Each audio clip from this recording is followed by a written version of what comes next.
근본 여러분들이 추석에 이제 많은 분들이 가족을 만나고 또 고향을 방문하셨을 겁니다.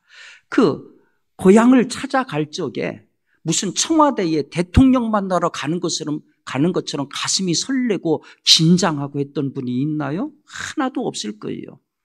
내 사랑하는 부모님, 내 사랑하는 친척들, 가족들 다 아주 익숙한 사람들입니다.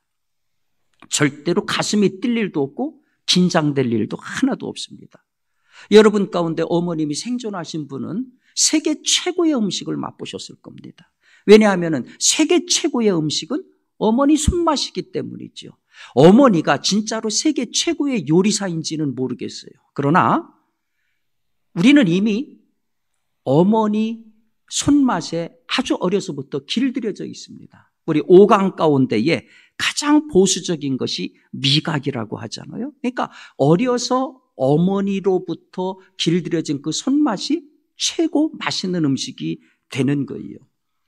자, 익숙한 음식에 익숙해서 전혀 부담이 없는데 혈족들, 가족들하고 만난다. 이 전쟁과도 같은 이 삶을 살다가 한두 번씩 우리에게 꼭 필요한 쉼표와도 같은 기간들이다. 그런 생각이 들어요. 근데 여러분, 살다 보면은 익숙한 것이 꼭 필요하고 또 편리하기도 해요. 특별히 사람의 목숨을 다루는 의술이나 어떤 전문 기계를 다루는 기술 같은 데에서는 익숙한 것이 너무너무 중요하고 소중하고 편리하고 또 그렇게 해 가야만 됩니다. 그런데 모든 분야가 그런 거는 아니에요. 어떤 노숙자가 이제 노숙 생활을 하는데 가장 힘든 게 뭐냐 하면은 새끼 밥을 해결하는 겁니다. 그게 너무너무 힘든 거예요. 며칠을 굶었는데 다행히도 무료 급식에서 이제 얻어먹을 기회가 생기게 됐습니다. 가봤더니 첫날 아침에 이 일식 3찬이 나오는데 며칠을 굶고 그걸 먹으니까 너무 맛있는 거예요. 너무 감사한 거예요. 그것을 떠주는 자원봉사자들이 마치 천사처럼 여겨지는 겁니다. 그런데 그렇게 식사를 해서 몇 번 똑같이 하다 보니까 이제는 그렇게 무슨 감사한 마음 그런 게 없어지는 거예요. 감격도 없어지고 그리고 옆에서 떠주는 그분들이 천사처럼도 보이지 않는 거예요. 반찬이 똑같은 거가 계속 나오니까 이제는 은근히 불평과 불만이 쏟아져 나오는 거예요. 심리학에서 지식의 저주라고 하는 그와 같은 표현이 있어요. 지식의 저주. 제 무슨 말이냐 하면은 내가 알고 있는 말을 전하면은 상대방도 100% 이해할 것이라고 미루어 짐작하는 태도를 가리켜서 지식의 저주 그렇게 부릅니다. 근데 저거를 한마디로 지식의 저주라고 하는 것은 한마디로 익숙함에서 오는 오류라는 거죠. 여러분 공감이 가지 않습니까? 익숙함이라고 하는 것은 어떤 분야에서는 너무나도 필요하지만은 특별히 어떤 분야, 우리의 정신 쪽과 관련해 가지고는 굉장히 위험한 것일 수도 있습니다. 예수님께서 고향인 나사렛을 방문했습니다. 그런데 예수님 원래 태어나신 곳은 나사렛이 아니었어요. 베들레헴이었습니다. 그런데 우리는 베들레헴 예수라고 부르지 않고 나사렛 예수 이렇게 부르잖아요. 그건 여러분들이 잘 아실 거예요. 예수님의 어머니 마리아가 호적하러 가는 길에 베들레헴에서 예수를 출산을 했습니다. 그리고 곧바로 헤롯의 칼날을 피해 가지고서 이집트로 피신을 합니다. 여기까지는 성경에 잘 나오는 내용입니다. 그런데 이집트에 가가지고 머문 것에 대해서는 성경이 일체 얘기를 하지 않습니다. 이집트에 가면은 근데 예수님께서 머무셨던 흔적이 그대로 남아 있습니다. 이집트에서 신앙생활하는 사람들을 곱티교 교도라고 하는데 그들 사이에 소위 전승이 이어져 내려오고 있어요. 요셉과 마리아가 아기 예수를 데리고 이집트의 수도인 카이로 남쪽에 있는 마디라고 하는 곳에서 배를 타고 나일강을 쭉 따라서 중부 이집트의 아슈무네인이라고 하는 곳까지 내려갔다고 합니다. 그리고 이 카이로로부터 327km 떨어져 있는 아슈무네인 남부 코스캄 산이라고 하는 그 산의 동굴에서 6개월을 체류했다라고 하는 것입니다. 그래서 이 곱틱 교도들은 바로 예수가 이집트에 머물렀던 이 장소가 가장 중요한 곳이다. 그래서 제2의 베들레헴이라고 부르고, 그리고 그 위에다가 이집트에서 가장 오래된 성모 마리아 교회를 기념으로 해서 세워놨습니다.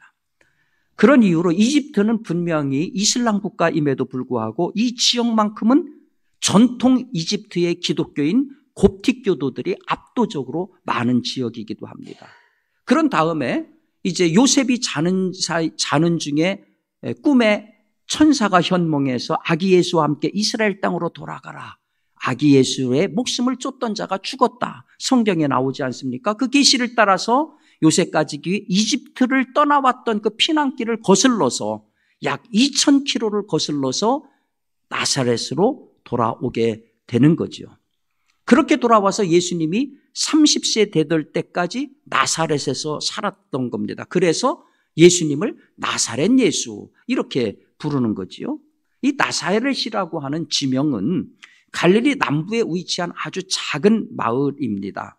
근데 나사렛이라고 하는 지명은 구약 성서에 나오지를 않고 유대인 역사가인 요세푸스의 기록에도 나오지를 않습니다. 그 얘기는 뭐냐면 그만큼 아주 작고 중요치 않다라고 하는 거지요. 그런데 예수님 이후에 나사렛은 아주 중요한 의미를 갖게 됐습니다. 여러분, 우리가 예수 믿는 사람을 그리스도인이라고 하잖아요. 근데 이거를 그리스도인을 히브리어로는 뭐라고 하느냐면은 노츠리라고 합니다. 노츠리. 아랍어로는 나스라이라고 합니다. 노츠리와 나스라이는 전부 무슨 뜻이냐 하면은 나사렛 사람들이라는 뜻입니다. 나사렛 사람. 그러니까 예수 믿는 사람들은 다른 말로 하면은 나사렛 사람들 이렇게 부른 거예요.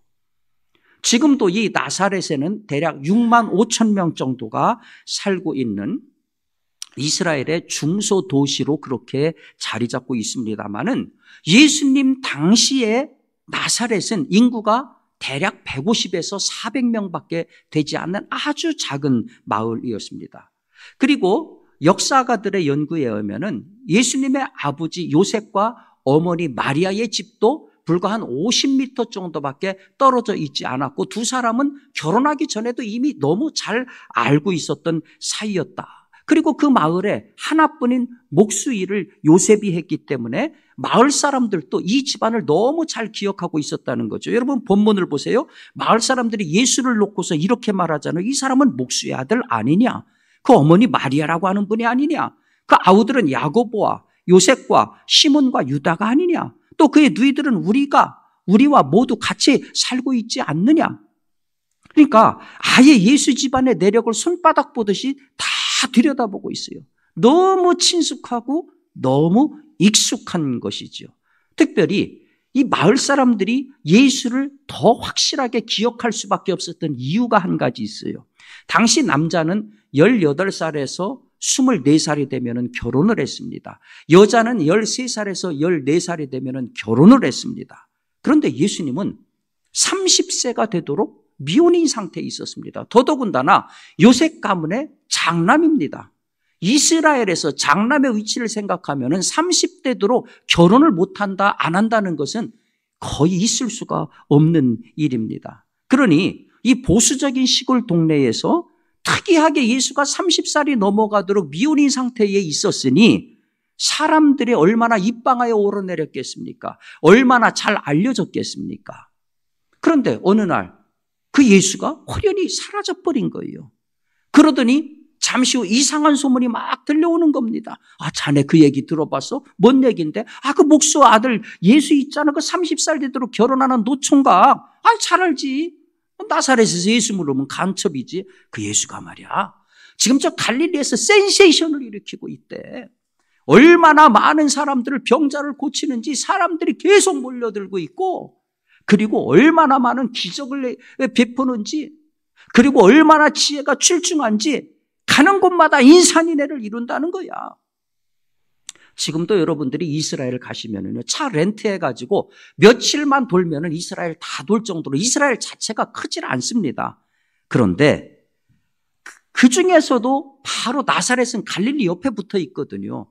바로 옆에 붙어 있는 갈릴리에서 벌어지는 일들을 나사렛 사람들이 모를 리가 없지요. 이 소식을 들은 나사렛 사람들은 다 반신반의했을 거예요. 아니 뭐요? 그 말이 사실이요? 아니 그 목수 요셉 아들 예수가 그런 엄청난 일을 했다고? 부정적인 의견이 강했을 거예요. 이렇게 생각해 보시면 돼요. 여러분 옆집에 살고 있는 그 평범한 철수가 어느 날 사법고시 수석 합격한 거예요. 뭐요? 그 말이 사실이요? 그 철수가 맨날 추리닝 입고 쓰리박 끌고 질질 돌아다니던 그 싸돌아다니던 철수가 그 뭐 잘못 들은 거 아니요? 그 예수가 그 실로 오래간만에 고향 나사렛을 찾았습니다. 그리고 회당에서 가르치는데 와 너무너무 놀라운 거예요. 마태는 사람들 반응을 이렇게 기록하고 있어요. 그들이 놀라 이르되 이 사람이 어디에서 이런 지혜와 그 놀라운 능력을 얻었을까? 그러니까 성경은 예수님의 말씀이 생명 없는 율법학자들하고는 달리 권위 있는 가르침이다. 이렇게 전하고 있습니다. 예수님은 말씀만으로 귀신을 물리치셨고 병자를 낫게 했고 악한 자가 회개하게 만드는 능력 그 자체였습니다. 그러니 나사렛 사람들이라고 해서 놀라지 않을 이유가 없죠. 감동하지 않을 이유가 없죠. 근데 이상한 것은 놀람과 감동으로 끝나야 되는데 이런 얘기를 해요. 그런즉 이 사람의 이 모든 것이 어디서 났느냐? 그리고 그 다음 구절이 이렇게 나옵니다. 예수를 배척했다. 예수를 배척했다.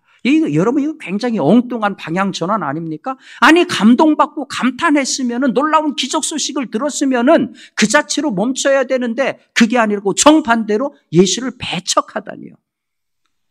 이유가 궁금하십니까? 간단합니다. 여기 그런즉이라고 하는 접속어의 비밀이 있어요. 그런즉 이 사람의 이 모든 것이 어디서 났느냐? 그런즉은 뭘 말합니까? 바로 앞에 있는 55절을 받는 거예요. 이는 그 목수의 아들이 아니냐? 그 어머니는 마리아, 그 형제들은 야고보, 요셉, 시몬, 유다라 하지 않느냐? 그 너희들은 다 우리와 함께 있지 않느냐? 그런즉 이 사람의 이 모든 것이 어디서 났느냐? 그러니까 배척의 이유는 너무 간단한 거예요. 너무나 잘하는 사람이다. 너무나 친숙한 사람이다. 너무나 익숙한 예수와 그의 가족들이다. 익숙해서 우리가 할 만한 거 다 한다. 그런데 우리 지식으로 봤을 적에 도무지 예수가 이럴 수는 없다. 평행본문인 마가복음 6장 2절에는요. 그가 어떻게 그 손으로 이런 기적들을 일으킬까? 그런 말씀이 있어요. 그 손으로 이런 기적들을 일으켜. 여기 그 손은 그 다음 구절과 연결이 돼요. 이 사람은 마리아의 아들 목수가 아니더냐? 그러니까 그 손은 뭐를 말하는 겁니까? 목수지라는 노동의 손을 말하는 거예요. 말하자면은 그 손이라고 하는 단어 속에는 은근한 폄하와 무시가 들어가 있는 거예요. 고향 사람들은 예수를 뭘로만 보느냐? 피난한 목수의 아들, 노동자라고 하는 범주 속에서만 예수를 보는 거예요. 그러니 나보다 나을 것이 없지. 나보다 내세울 것이 없지. 근데 그 사람이 무슨 말을 해?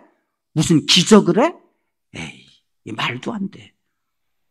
그러니까 나사렛 사람들의 익숙함이 모든 것을 부정적으로 보게 만드는 거예요. 그 익숙함이 가장 중요한 것, 가장 소중한 것을 못 보게 만드는 거예요. 이게 바로 익숙함의 함정입니다. 사람들은요, 새로운 것이 오면은 신기해하기도 하지만은 불편해하기도 합니다. 경계해요. 오히려 익숙한 것을 선호합니다. 근데 막상 익숙해지면서 귀한 것을 놓치는 거예요. 아마 또 하나 사람들이 예수를 배척했던 이유 가운데는 역사적으로 이런 것도 들어가 있을 거예요. 여러분 아시는 것처럼 예수님의 가르침은 옳은 가르침이지만은 기득권자 입장에서 봤을 땐 굉장히 과격한 가르침입니다. 하나님의 나라를 외치면은요, 로마 제국하고 잘못하면 충돌할 수가 있어요. 거기다가 종교 지도자들을 배격하고 하면은요, 잘못하면은 예수님 그들이 십자가에 달아 죽일 적에 제일 처음에 내세운 것이 신성모독 아닙니까? 이런 과격성들을 같은 고향 마을 나사렛 사람들이 봤을 적에 굉장히 두렵게 봤을 거예요. 왜냐하면은 이 마을에는 쓰라린 역사적인 교훈이 있거든요. 예수님이 탄생할 무렵에 나사렛 나사렛 서쪽에서 6km 떨어진 세포리스라고 하는 지역에서 로마 제국에 대한 반란이 일어났습니다. 그러니까 로마 황제가 시리아 총독인 마루스라고 하는 사람을 보내가지고 이 세포리스라고 하는 마을 전체를 초토화시켜버렸어요. 완전히 다 불살르고 2,000명을 십자가에 못을 박아버렸습니다. 완전히 마을은 초토화가 됐고 살아남은 사람들은 다 노예로 팔려가고 말았습니다. 나사렛 사람들은 그거를 기억하는 거예요. 불과 6km 떨어진 데에서 몇 년 전에 그런 일이 일어났다는 것을 기억하는 거예요. 그 공포에서 자유로울 수가 없는 거죠. 어쩌면 이들은 예수님의 과격한 가르침 속에서 불길한 공포의 기억을 했는지도 모릅니다. 아니, 목수 아들이 예수가 왜 저러고 다니는 거야? 저렇게 다니다가 우리한테까지 피해 입히는 거 아니야? 여러분, 예수는 그 익숙함 때문에 동네에서 배척을 당했습니다. 그러면 이 익숙함이 우리하고는 전혀 무관한 단어일까요? 놀랍게도요, 이 익숙함이 우리의 발목을 여러 군데서 잡는 것을 봅니다. 어느 경제 전문가가 우리 경제를 진단하는 이런 글을 썼습니다. 자동차 산업 등 기존 제조업이 출렁이고 있다. 앞으로 제조업에 불어닥칠 침체 여파고는 더욱 거세질 가능성이 높다. 지금 전 세계가 인공지능, 사물인터넷, 빅데이터, 클라우드 등 4차 산업기술의 발달로 산업 경쟁 구도가 파괴적으로 이루어지고 있다. 이 같은 변화는 더욱 가속화될 공산이 높다. 하지만 우리는 4차 산업혁명이라는 당면한 변화의 길목에 서 있으면서도 기존 산업시대의 성공 방식에 갇혀 익숙함과 쉽사리 결별하지 못하고 있다. 이 익숙하다고 하는 것은 우리 정신과 의식의 예민함을 지워버리는 지우개 역할을 합니다. 여러분, 경제니 국가 안보니 하는 거대 담론만 익숙함이 문제이겠습니까? 예를 들어서 우리 부부 관계를 생각해 봐도 그렇잖아요. 결혼하고 한 3년이 지나면은 상대에 대한 새로움을 전혀 느끼지 못합니다. 결혼 첫눈에 반한 설레임도 실종하죠. 원인은 단 한 가지입니다. 익숙해졌다는 거예요. 우리 신앙생활도 마찬가지죠. 오랜 신앙생활하면은 만사가 익숙합니다. 성경에도 박사가 됩니다. 주님 재림하실 때까지 똑같은 성경 쓰다 보니까 신앙생활 10년만 하면은 설교 가운데 못 들은 설교가 거의 없을 정도입니다. 기도도 청산유수입니다. 모든 것들이 다 익숙합니다. 근데 그 익숙함 때문에 잃어버린 것들이 너무나도 많아요. 익숙함은 새로움이나 설레임이나 신선함을 앗아갑니다. 기쁨이나 감동이나 진지함이나 경건함 이런 것들도 희미해집니다. 두려움과 설렘은 날마다 줄고 익숙함은 날마다 늘어나요. 그리고 그렇게 되다 보면 익숙함이 이제는 지루함하고 손을 잡습니다. 어떤 사람들은 맨날처럼 쳇바퀴 돌아가는 이 일상이 사실은 행복한 건데 그걸 지루하다고 생각해서 그걸 견디지 못하고 그걸 파괴해요. 어떤 사람은 이혼을 합니다. 어떤 사람은 잘 다니던 직장을 때려칩니다. 반대로 많은 사람들은 그렇게는 안 하지만 체념하고 살아요. 뭐 다 그런 거요. 여성들을 대상으로 설문조사를 했어요. 만일 다시 태어난다면 지금 남편하고 결혼하겠는가? 대부분의 여성이 아니요라고 대답을 했습니다. 새로운 남성을 만나고 싶다. 근데 유독 한 분만이 지금 남편하고 살겠다. 사람들이 놀랐어요. 이야, 저 남편이 얼마나 잘해주는 공처가인지, 애처가인지, 부인 소리만 나와도 쩔쩔매는 쩔처가라 저런가?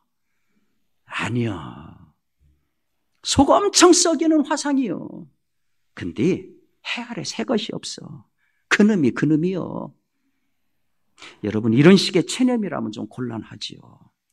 익숙함이 피할 수 없는 숙명인 것은 분명한데 그렇다고 그 숙명을 안고 살아가는 것이 체념이다.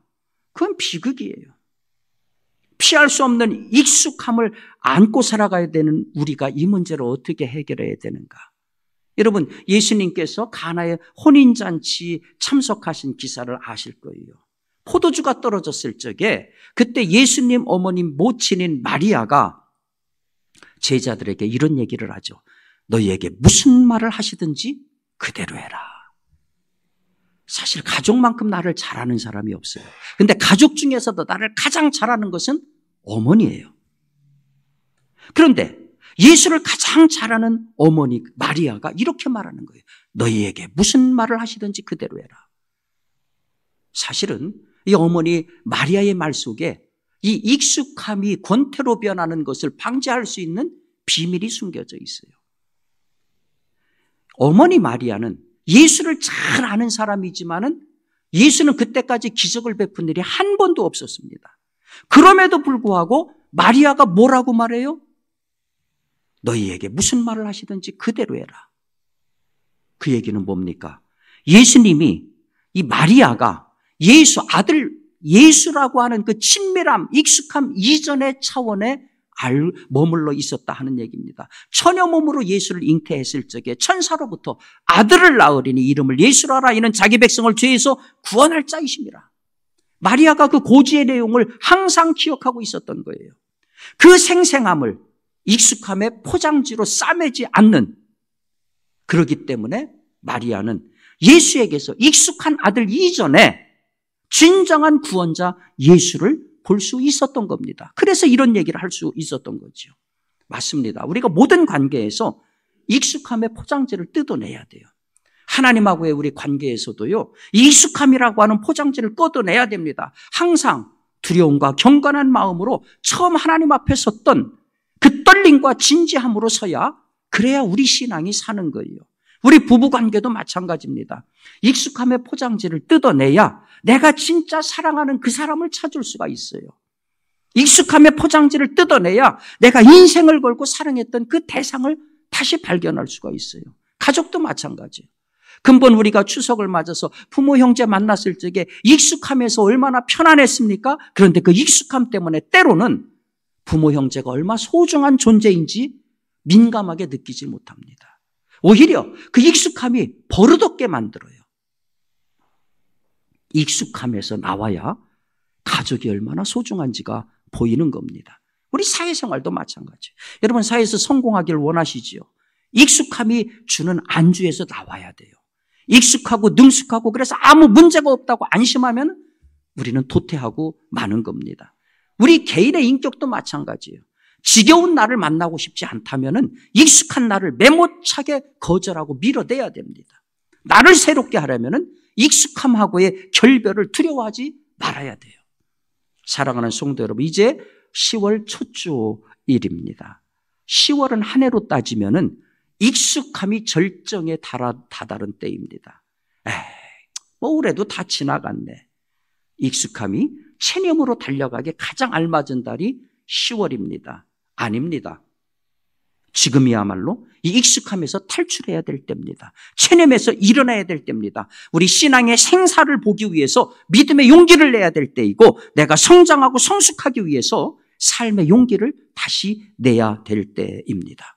바라기는 오늘 10월의 첫 주일을 예배하는 우리 모두가 이 남은 두 달을 첫사랑에 빠진 그 설레임과 새로운 마음가짐으로 달라붙어서 후회 없는 멋진 2023년 한 해를 완성할 수 있기를 주님의 이름으로 축원합니다.